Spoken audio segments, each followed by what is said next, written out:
Halo, Assalamualaikum warahmatullahi wabarakatuh. Kembali lagi di channel Abal Production. Pada video kali ini kita bakal lanjut ngebahas belajar Microsoft Excel dari nol. Dan kali ini masuk pada part 2. Buat teman-teman yang belum nonton part 1, silahkan bisa klik link yang ada di deskripsi. Oke, pada part 2 ini kita bakal belajar lebih pada formatting dokumen. Yang pertama yang akan kita bahas yaitu cara membuka dokumen dalam Microsoft Excel. Nah, setelah teman-teman membuka aplikasi Microsoft Excel-nya, teman-teman silakan klik Open, kemudian klik Browse, dan cari lokasi tempat di mana teman-teman menyimpan file Excel-nya. Di sini saya coba mencari di dokumen. Oke. Nah, ini adalah file Excel saya yang akan saya buka. Oke. Kalau sudah dipilih file Excel-nya, silakan klik Open. Oke, nah ini adalah file saya. Ketika teman-teman sudah membukanya, teman-teman juga ketika sudah melakukan perubahan dalam file Excel teman-teman juga bisa menyimpan file Excel ini dengan cara klik File. Kemudian di sini ada Save dan juga Save As.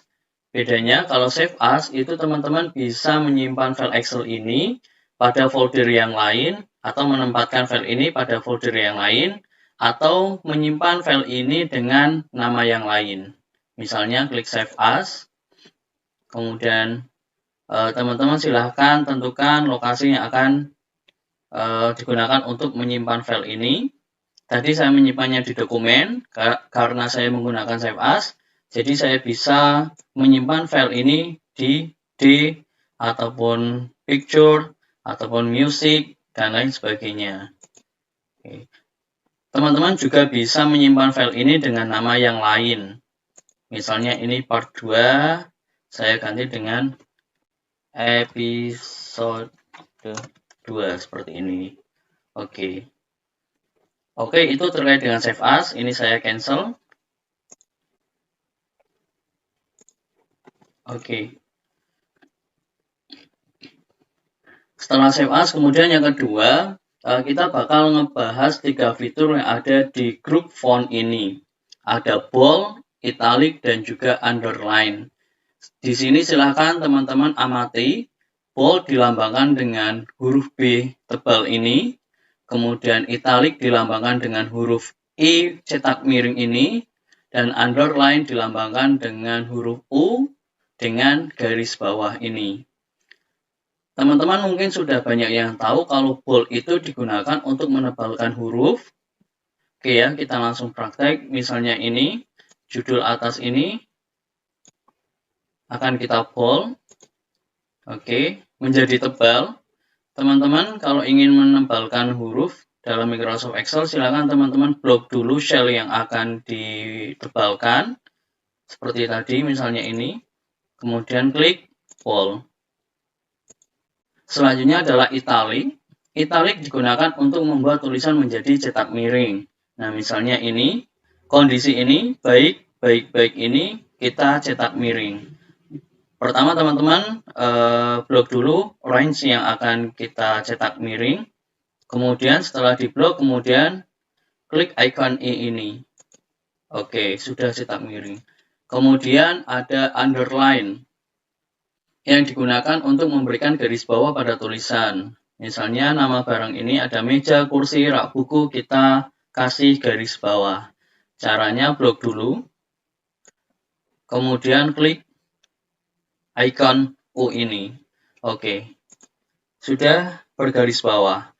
Selain garis bawah ini, teman-teman juga bisa memberinya double garis bawah atau double underline. Caranya blok dulu, kemudian di sebelah huruf U ini ada tanda panah kecil, teman-teman klik. Kemudian di sini ada underline dan juga ada double underline. Silahkan teman-teman klik double underline. Oke, garis bawahnya sudah 2 atau double. Itu 3 fitur yang ada di grup font ini. Kemudian yang ketiga, kita bakal buat data kita lebih menarik. Teman-teman bisa memberikan warna pada data kita. Caranya, teman-teman silakan klik dulu cell yang akan diberi warna, kemudian teman-teman klik yang seperti gambar cat ini. Oke ya, kita mulai. Saya ingin nomor, nama barang, jumlah barang, kondisi ini. Karena ini merupakan nama kolom, jadi saya ingin berikan warna lain. Setelah diblok seperti ini, kemudian, nah ini di sini yang seperti gambar cat ini, silakan teman-teman klik. Oke. Teman-teman juga bisa memilih warna yang lain sesuai dengan keinginan teman-teman. Caranya klik tanda panah yang ada di sebelah icon cat ini, ya, ember atau cat ini, silahkan diklik. Kemudian silahkan teman-teman pilih warna sesuai dengan keinginan teman-teman. Kalau di sini nggak ada, silahkan bisa klik more color. Nah, ini banyak sekali di sini. Silahkan teman-teman pilih sesuai dengan keinginan teman-teman. Oke. Kemudian, kalau barusan kita merubah warna shell kita, ya, warna shell kita, lalu bagaimana kalau kita hanya ingin mengubah data kita atau hurufnya saja yang diberikan warna, shellnya tetap putih. Nah, caranya silakan teman-teman klik shell yang akan diubah hurufnya, misalnya ini meja, kursi, rak buku. Kemudian teman-teman klik icon A ini dengan garis warna merah di bawahnya. Oke, silahkan klik. Nah, huruf teman-teman yang ada pada shell yang sudah diblok akan menjadi merah. Teman-teman juga bisa memilih warna yang lain. Caranya, blok dulu. Kemudian ada tanda panah kecil di sebelah icon A dengan garis bawah merah ini. Klik. Kemudian silahkan pilih warna sesuai dengan keinginan teman-teman. Oke. Atau bisa juga more color ini, silahkan dipilih. Seperti ini.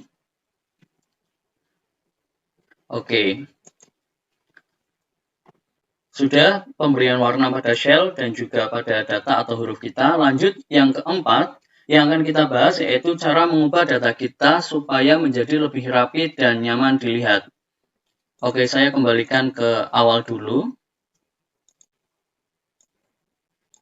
Oke. Gimana sih cara merubah data kita menjadi lebih rapi dan juga nyaman dilihat? Kita kali ini akan menggunakan beberapa fitur yang ada pada alignment. Ada di grup alignment ini. Nah, di sini ada yang namanya align left. Ini ada align left.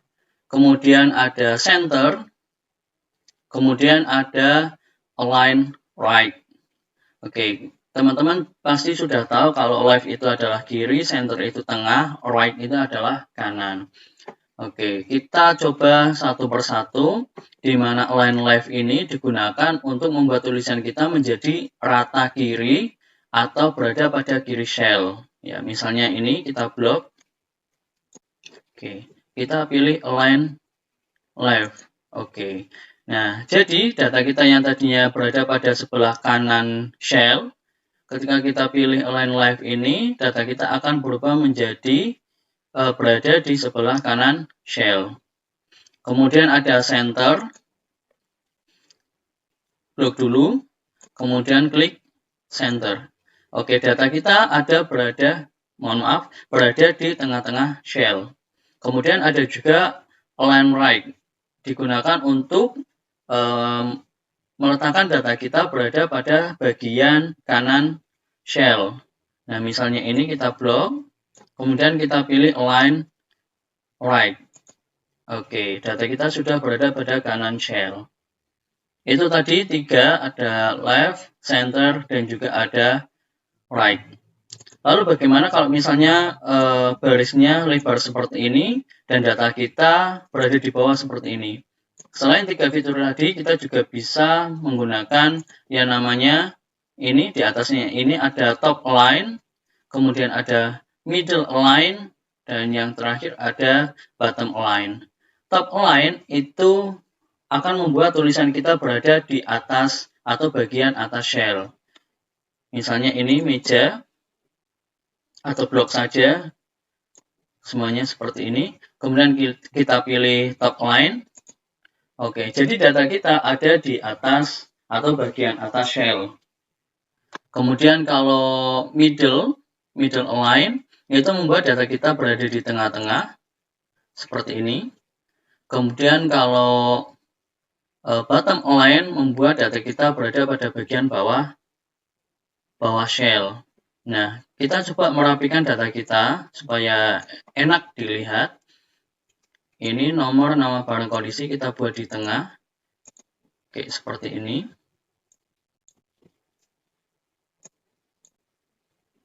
Kemudian data ini juga kita buat di tengah dan juga di middle atau tengah-tengah shell. Oke, seperti ini. Nah, itu tadi beberapa fitur yang ada di line group ini. Lanjut yang kelima, yaitu memberikan bingkai pada shell kita atau membuat tabel. Nah, teman-teman silakan blok shell yang akan diberikan bingkai atau tabel, blok range-nya. Ini saya coba blok di sini. Kemudian teman-teman silakan klik icon yang seperti jendela ini. Klik tanda panah yang ada di bagian sebelahnya. Oke, nah di sini ada banyak sekali pilihan. Silakan teman-teman amati. Ya, misalnya ini bottom border, di mana garis penekanannya ada di bawah. Jadi hasilnya yang diberikan bingkai hanya bawah shell saja. Misalnya saya klik ini. Oke, yang akan diberikan bingkai atau garis penekanan yaitu hanya pada bawah shell yang kita blok saja. Oke, kalau top border, mohon maaf, top border artinya yang akan diberikan garis yaitu pada bagian atas shell saja. Nah, di sini kita pilih yang, karena kita membuat tabel, kita pilih yang all border atau semua border. Nah, ini adalah yang sering umum atau yang umum digunakan. Oke. Border sudah, selanjutnya yang keenam kita akan ngebahas tentang copy. Oke, saya ketik aja. Kita akan ngebahas tentang copy, paste, kemudian ada cut, dan juga format painter. Yang pertama kita bahas dulu copy. Copy kalau dalam bahasa Indonesia itu kan artinya menggandakan atau menyalin data yang tadinya 1 disalin atau digandakan menjadi 2, 3, 4 dan seterusnya. Nah, caranya misalnya kita akan mengcopy atau menggandakan nama barang di sini ya. Nanti kita buat di bawah sini. Ya, nama barang di sini kita copy. Nah, setelah diblok seperti ini, di sini ada seperti icon kertas 2 ini. Silakan teman-teman klik. Kemudian teman-teman pilih di mana shell yang akan ditempatkan. Misalnya di bawah sini. Kalau sudah, klik paste. Nah, barusan kita mempraktikkan 2 fitur langsung, yaitu copy dan juga paste. Oke. Kita coba lagi, misalnya kita copy ini jumlah barang, kita copy. Blok dulu range-nya yang akan kita copy, kemudian klik seperti icon gambar kertas ini, double ini, silakan teman-teman klik, kemudian letakkan kursor pada shell yang ingin kita tempatkan, atau kita kopikan, atau kita gandakan. Setelah itu kita klik paste. Oke, nah seperti ini. Selain menggunakan fitur ini, teman-teman juga bisa menggunakan shortcut atau kombinasi keyboard. Ya, misalnya ini.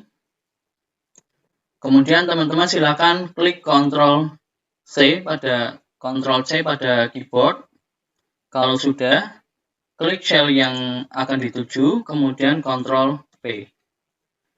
Oke, seperti ini. Itu tadi copy paste, kita sudah mempraktikkan secara bersamaan. Kemudian ada cut. Cut itu artinya memotong. Nah, caranya silakan teman-teman blok dulu, misalnya ini. Ya, kita akan meng-cut atau memotong nomor ini, 1, 2, 3 ini. Kemudian teman-teman silahkan pilih atau klik icon gunting ini. Kita klik.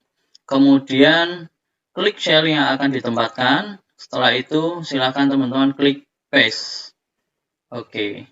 memindahkan, cut itu memindahkan atau memotong. Oke, seperti ini. Ada juga shortcut cepatnya atau kombinasi keyboardnya.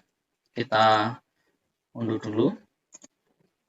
Nah, silakan teman-teman blok dulu nomor ini 1, 2, dan 3 ini. Silakan teman-teman kemudian klik Ctrl X. Klik sel yang ingin dituju, kemudian Ctrl V. Seperti itu. Oke, nah, seperti ini. Selanjutnya yang terakhir yaitu format painter. Nah, apa sih format painter ini? Format painter ini digunakan apabila kita ingin menirukan pengaturan atau settingan dari shell yang lain. Misalnya gini, ini nama barang, jumlah barang kondisi, saya bold, kemudian saya beri warna biru, kemudian baik ini saya cetak miring, kemudian meja ini saya pertebal. Oke, nah kita menginginkan kolom nama barang, jumlah barang, kondisi yang ada di bawah sini itu sama persis dengan kolom atau tabel yang ada di atas sini. Nah, kita tidak perlu men-setting atau mengatur satu persatu, kita cukup menggunakan yang namanya format painter ini. Nah, caranya silakan teman-teman blok range yang ingin kita copy atau kita format painterkan. Kalau sudah di blok, silakan teman-teman klik yang seperti gambar sapu ini atau kuas ini. Teman-teman klik, kemudian teman-teman klik tabel atau shell atau range yang ingin dituju. Nah, ini dari nama barang sini. Oke. Kalau sudah, lepaskan. Oke. Nah, teman-teman, tanpa harus mengedit satu persatu, teman-teman bisa menggunakan fitur yang namanya format painter ini. Oke teman-teman, mungkin sudah cukup untuk pembahasan kali ini. Sudah banyak yang kita bahas tadi, cara membuka file, saving dokumen, bold, italic, underline, memberikan warna shell, border, tabel copy, paste, dan yang lainnya. Kalau dirasa video ini bermanfaat, silahkan like and share, dan jangan lupa subscribe, supaya teman-teman tidak ketinggalan konten bermanfaat seperti ini. Sampai jumpa di part 3. Wassalamualaikum warahmatullahi wabarakatuh.